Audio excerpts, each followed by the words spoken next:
watching News 25. Local coverage you can count on.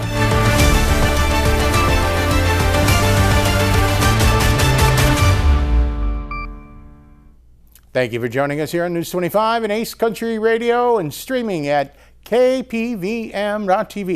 And now on Roku devices on this Friday, July 25th, 2025. Good evening. I'm Chris Palermo. Here is what's happening. President Donald Trump is vowing that America will lead the global race in artificial intelligence, now unveiling a nationwide strategy to secure U.S. dominance in the rapidly growing technology.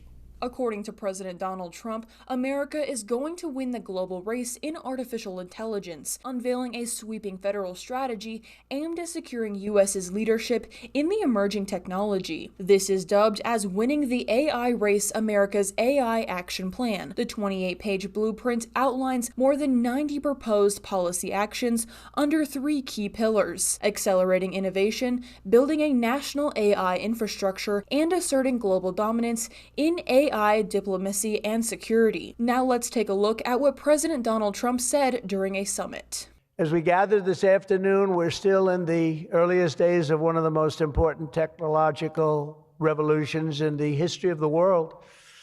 Around the globe, everyone is talking about artificial intelligence. I find that too artificial. I can't stand it. I don't even like the name. You know, I don't like anything that's artificial. So could we straighten that out, please? We should change the name. I actually mean that. I don't like the name artificial anything, because it's not artificial. It's genius. It's pure genius. And its potential to transform every type of human endeavor and domain of human knowledge, from medicine to manufacturing to warfare and national defense.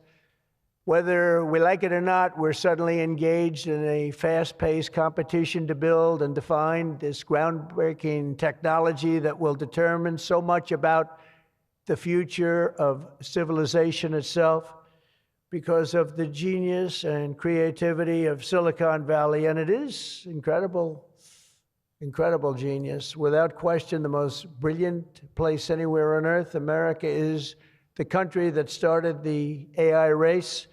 And as President of the United States, I'm here today to declare that America is going to win it. We're going to work hard. We're going to win it.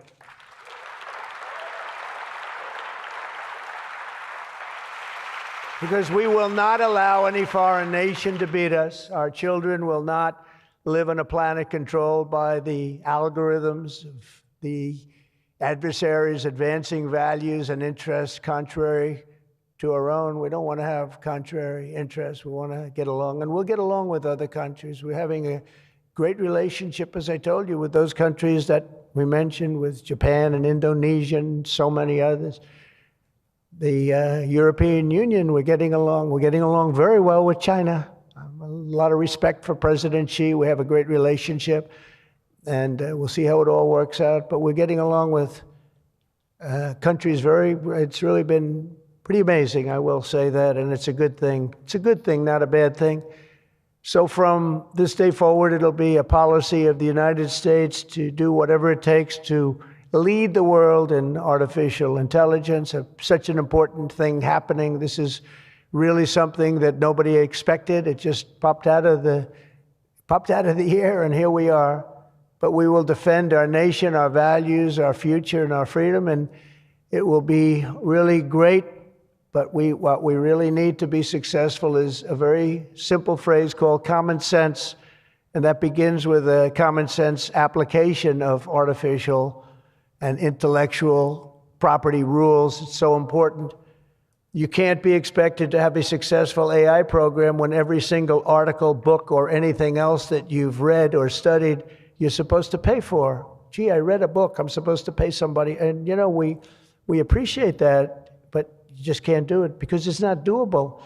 And if you're going to try and do that, you're not going to have a successful program. I think most of the people in the room know what I mean. This plan, however, does not address the use of copyrighted data for AI training, which has emerged as a key issue for AI and the basis of lawsuits. News 25 will continue to update the public on any new information that becomes available. More news now. An early morning fire has devastated a two-story strip mall across from the UNLV campus, leaving behind extensive damage. In Clark County, Deputy Fire Chief Thomas Touchstone has the preliminary details. A large fire destroyed a two-story strip mall across from the UNLV campus early this morning, July 25th. The fire broke out at 8:12 a.m. in the 4600 block of Maryland Parkway, just north of Tropicana Avenue. According to dispatch, emergency crews quickly escalated this incident to a third alarm, bringing in about 125 firefighters to keep the flames from spreading to nearby structures. This is a two-story strip mall, center occupancy. Is where the fire was showing from, which impacted multiple businesses. They immediately called for a second alarm of resources, and a few minutes later called for a third alarm. So crews worked really hard to contain the fire. Within a few short minutes, the entire center occupancy was fully involved with fire. So we focused our efforts on containing the fire on the north and south sides, or wings, of the single-story occupancies located both on the left and right of the occupancy. Currently, the fire is contained. We kept it from spreading to the apartments in the rear of the structure with Las Vegas Metropolitan Police Department's assistance. They were also on scene very quickly and assisting us, making sure that we had crowd control efforts and traffic control underway, and they were also reporting potential concerns for spot fires. So currently we're in the process of making sure that all the fire is extinguished. We have kept it confined to the center occupancy, which involves at least 8 businesses because it's first and second stories. And we have investigators on scene that are working with Metro, who was first on scene, to kind of uncover where the fire possibly started. So first thing we have to do is identify where it started, and we'll start working on how it started. Officials say it is not immediately clear if the building will have to be torn down. Touchstone added that he does not believe this structure had a sprinkler system. No injuries were immediately reported, and the cause of this fire still remains under investigation. More news now. A Clark County grand jury has decided not to bring charges against Las Vegas Metropolitan Police Officer Alexander Bookman in the fatal shooting of 43-year-old Brandon Durham, and News 25 has this story. A Clark County grand jury has decided not to indict Las Vegas Metro Officer Alexander Bookman in the fatal shooting of 43-year-old Brandon Durham, according to sources. The panel issued a no bill after reviewing evidence presented by prosecutors, determining there was insufficient basis to bring criminal charges against Bookman. The incident occurred on November 12th when officers responded to Durham's 911 call reporting a home invasion. Body-worn camera footage shows Bookman kicking down Durham's front door and shooting Durham less than 15 seconds after entering the home. At the time, Brandon Durham was struggling with the intruder, identified by police as Alexandria Boudreaux. In May, the Clark County District Attorney's Office issued a Markham notice signaling its intent to seek a grand jury indictment against Bookman. Boudreaux was arrested in connection to the home invasion and was indicted by a grand jury in December on 4 felony charges: home invasion, assault with a deadly weapon, child abuse, and disregarding safety of personal property. Her trial is scheduled for October 13th with a status check scheduled for September 15th. Coming up, we're covering Nevada politics with Congresswoman Susie Lee. You're watching News 25.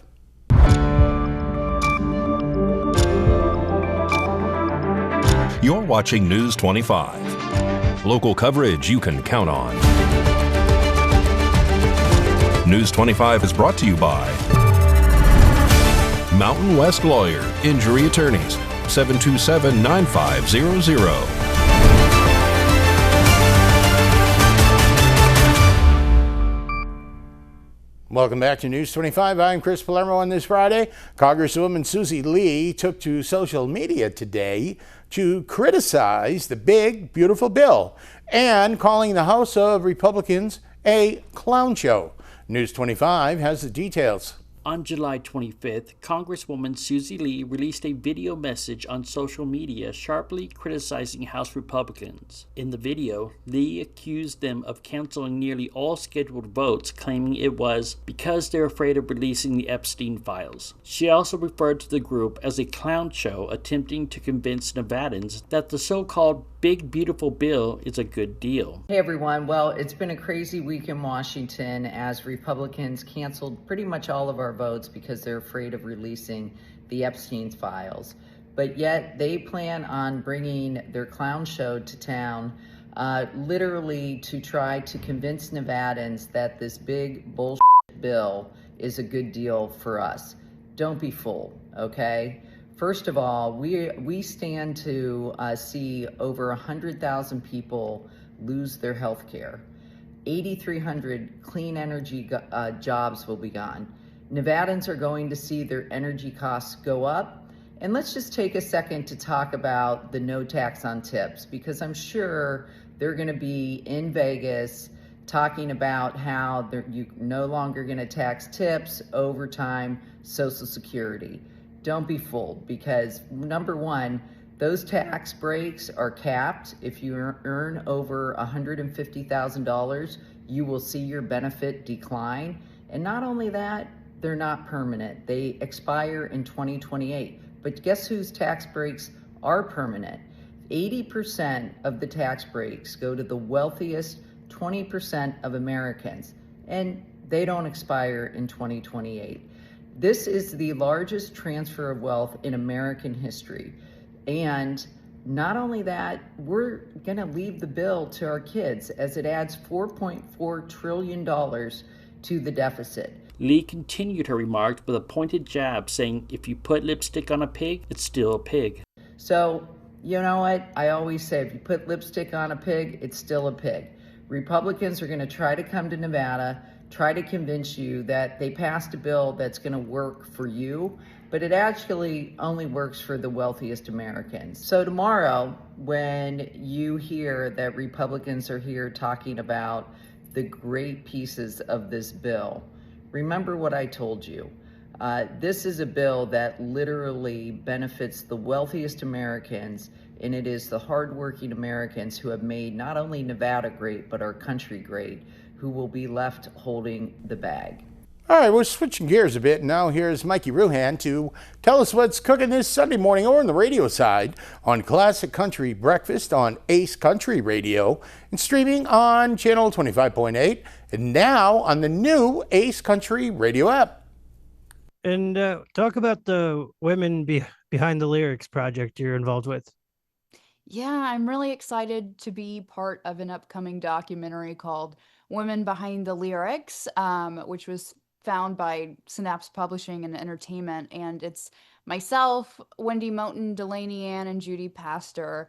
And it'll take a look of us, like what it's like on the road for women and music, and maybe the struggles women have to face in the music industry. And we've already done some filming. We're going to be doing some shows here in Nashville and in Texas in October. And I'm really excited for everyone to see that. And you can follow the documentary at Women Behind the Lyrics on socials too. I'm Sarah Harrelson, and tune in this Sunday to listen to Classic Country Breakfast. Thank you, Mikey. We're looking forward to that Sunday. Coming up, a very important and helpful computer tip with Josh Osborne. You're watching News 25.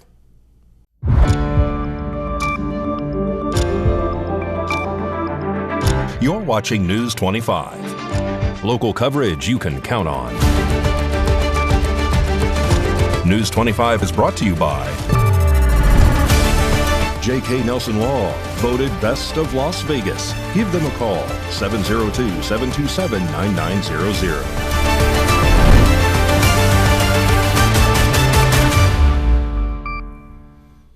And welcome back to News 25. I'm Chris Palermo. Now here is Josh Osborne with this week's quick tutorial on how to improve your home Wi-Fi. Hey guys, Josh Osborne here with Pahrump Zone. Great computer deals. It's time for another quick tutorial. Today's topic, the top 5 ways of improving the Wi-Fi performance at your home. Number 1, you want to make sure that you have a really good quality router. In case you don't know, the router is the little box in your home that has those little antennas and those green flashing lights. that's where all the Wi-Fi comes from, and it needs to be a really good electronic device. It can't be some budgie Chinese knockoff one that you bought on eBay for 50 bucks. And you also got to be careful that with your internet service provider, if they're providing that router for you, either free or charging you another $7 to $10 to rent one from them, make sure that one is a good quality. I really like the brands Netgear, D-Link, TP-Link are some of the top ones. And just remember, when you buy these routers, you get what you pay for. So make it a good one, because Wi-Fi is obviously pretty important in your home. Number 2, you want to make sure that you position this router really well. And basically what I mean by that is it needs to be in a spot that is central to your home, because a router is omnidirectional. That means the Wi-Fi and internet service coming from it are going out evenly in all directions. So I recommend to put it in your home somewhere very central so it reaches all the rooms evenly as much as possible. Number 3, you want to make sure that you minimize interference. And a lot of people don't realize, but devices like baby monitors or microwaves or other things like that will actually interfere with the signal coming from your router. So whenever possible, try to keep those objects and those devices as far away as you possibly can. Number 4, you want to make sure that you keep your router's firmware or software updated. And what do I mean by that? Well, you have iPhones, you have Android phones, you have tablets, laptops, desktops. All those devices perform better when you keep them updated. And the same is true for a router. Definitely keep it updated. And even though this might be a little bit more complicated, there are ways that you can actually log into your router's settings. Most routers on the very bottom will list a website address and a standard username and password that's been preset for you that you can use to log into the settings of that device. And on that device, you're going to see that there's an option for checking for updates. Make sure that those updates that are on there are completely up to date to get the maximized and best performance. And then last but not least, sometimes a router is not enough and you need a little bit more. And there's some devices that are on the market called Wi-Fi range extenders. And basically what these devices do is they kind of close up some of the holes that might be dead zones in your home. And even though routers are pretty good, they're omnidirectional, they're supposed to cover your entirety of your home, sometimes certain spots of the house, for whatever reason, unbeknownst to us, just don't get the signal quite as strong as other areas. That's where these little extenders come in. You can actually plug them into an outlet, and what they will do is they will repeat the signal that's coming from your router and kind of improve areas as much as possible. And the best part is they're really not that expensive, about 50, 60 bucks a piece, and you can improve the Wi-Fi in those particular spots of your home. So there you have it, folks, the top 5 ways to improve the performance of Wi-Fi in your home. I hope that helps you out. If you guys have any questions, be sure to head over to Great Computer Deals. We're located on Highway 372, right next to Game Corner Arcade and Fun Center. We will catch you guys on the next quick tutorial.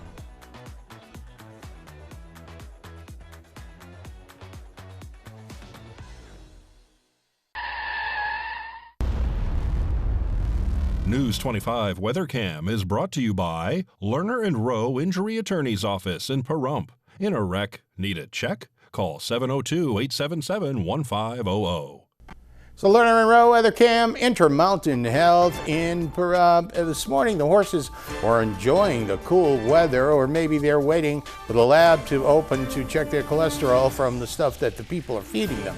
Either way, your forecast is up in a bit.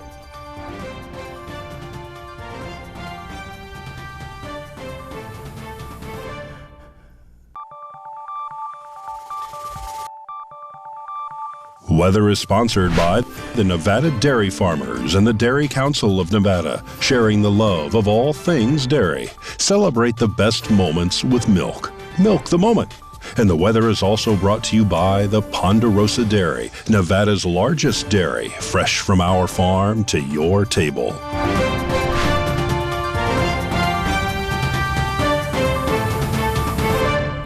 Nevada. My name is Rory Rossell, coming to you from the Channel 25 Weather Studios, and taking a look at Nevada right now. Up in northern Nevada, Fernley is looking at 87 degrees. It's 90 in Fallon today. Carson City is at 82. Tonopah and Goldfield are both sitting at 85 degrees. Beatty is at 93. Amargosa and Las Vegas are also twinning today at 99 degrees, and Death Valley is at 108 today. But here in the beautiful paradise of Pahrump, it is currently 95 degrees. The high today was 97. Wind blowing south at 11 miles per hour. Humidity 11%. And the sun rose this morning at 5:45. 75 and will be setting tonight at 7:54 p.m. The humidity raises up to 13% and the wind continues to blow southeast at 11 miles per hour. The low tonight is going to be 67 degrees. Let's take a look at that 7-day forecast. We are going to have a pretty nice weekend ahead of us. On Saturday, tomorrow, it will be 95 degrees, 99 on Sunday, 103 next Monday, 105 on Tuesday, 100 on Wednesday and Thursday, and then back down into the double digits at 99 degrees next Friday. Make sure to stay hydrated, Nevada. Back to the desk. Here's Chris. Thank you, Ms. Roselle. Have a great weekend. Those lower temps at night are certainly something to enjoy. I know I do, sitting on the deck with the little doggy, and I hope you're enjoying them as well. That'll just about do it for all of us here tonight at News 25. We work hard all week to bring you the news. And of course, you can check us out online anytime on our Facebook page. I'm Chris Palermo. Make it a great weekend.